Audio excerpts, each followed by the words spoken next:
चीन के लिए था भारत स्वर्ग से भी बढ़कर। जानिए चाइना का प्राचीन इतिहास। चीन का इतिहास बहुत ही प्राचीन है, लेकिन चीन कभी भी प्राचीन काल में उतना समृद्ध नहीं रहा जितना कि भारत रहा है। चीन ने भारत से बहुत कुछ सीखा। चीन ने भारत से ज्ञान, धर्म और संस्कृति के सूत्रों को ग्रहण किया, तो भारत ने भी चीन के वस्त्र, कागज, खानपान और परंपरा को अपनाया।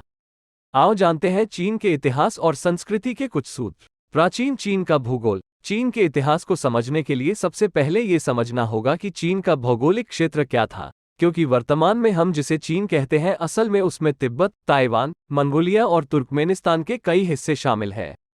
प्राचीन काल में चीन से भारत के किसी भी क्षेत्र की सीमा नहीं लगती थी। प्राचीन काल में भारतीय संदर्भों के अनुसार चीन को हरिवंश कहा जाता था, जो जम्बूद्वीप के 9 प्रमुख देश में से एक था। वर्तमान में जम्बूद्वीप के 9 देश थे, उसमें से 3 थे हरिवंश, भद्राश्व और किमपुरुष। उक्त तीनों देशों को मिलाकर आज इस स्थान को चीन कहा जा सकता है। हालांकि कुछ हिस्से इसके नेपाल, तिब्बत में हैं।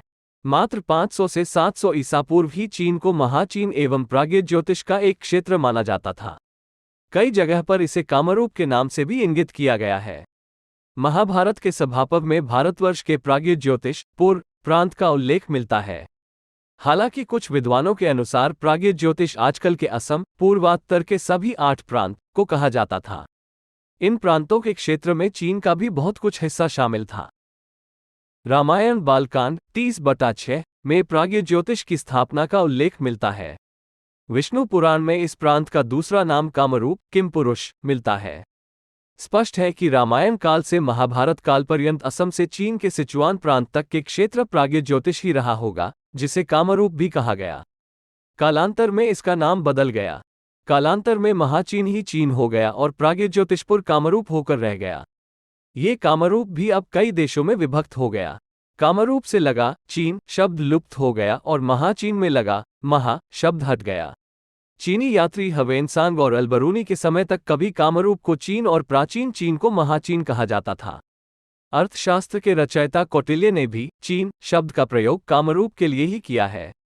इससे अनुमान लगाया जा सकता है कि कामरूप या प्राग्ज्योतिष प्रांत प्राचीन काल में असम से बर्मा, सिंगापुर, कंबोडिया, चीन, इंडोनेशिया, जावा, सुमात्रा तक फैला हुआ था।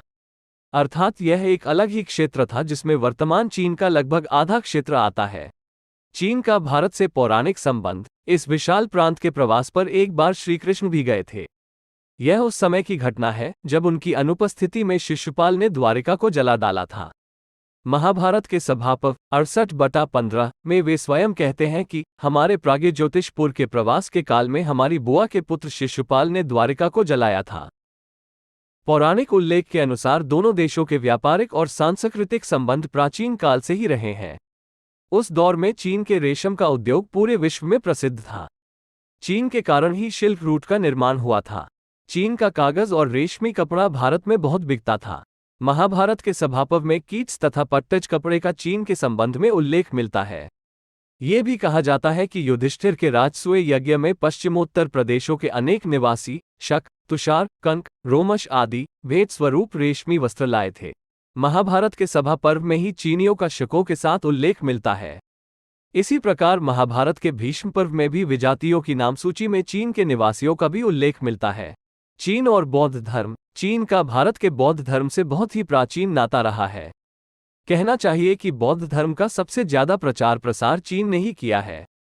चीन ने बौद्ध धर्म को एक नया चाइनीज रूप दिया है। चीन में बौद्ध धर्म का प्रवेश तो भगवान बुद्ध के काल में ही हो चला था, लेकिन चीन के हान वंश के सम्राट मेगती के समय में 65 में इसका व्यापक प्रचार हुआ।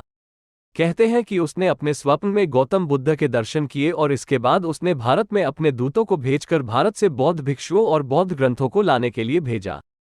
इसके लिए भारत के भिक्षु धर्मरक्ष और काश्यप मातंग अपने साथ अनेक ग्रंथ और बुद्ध मूर्तियों को लेकर चीन पहुंचे और इस तरह वहां पर बौद्ध धर्म की स्थापना हुई।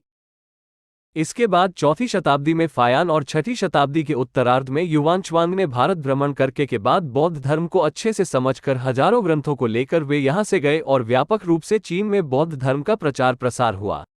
ये भी कहा जाता है कि ह्वेनसांग ने जब भारत की यात्रा की थी तो वे महाबलीपुरम में आए थे और यहीं रहकर उन्होंने बौद्ध धर्म के बारे में जानकारियां जुटाई थीं। उस काल में चीन के बौद्ध भारत को अपनी पुण्यभूमि और संसार का महानतम सांस्कृतिक केंद्र मानते थे।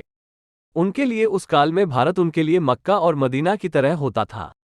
कभी चीन के लिए भारत स्वर्ग से भी बढ़कर था, लेकिन जब से चीन में कम्युनिस्ट पार्टी ने सत्ता संभाली तब से चीन के लोगों को भारत से काट दिया गया। बोधि धर्मन और चीन। बोधि धर्मन या बोधिधर्म एक बौद्ध भिक्षु थे। बोधि धर्म का जन्म दक्षिण भारत के पल्लव राज्य के कांचीपुरम के राजपरिवार में हुआ था।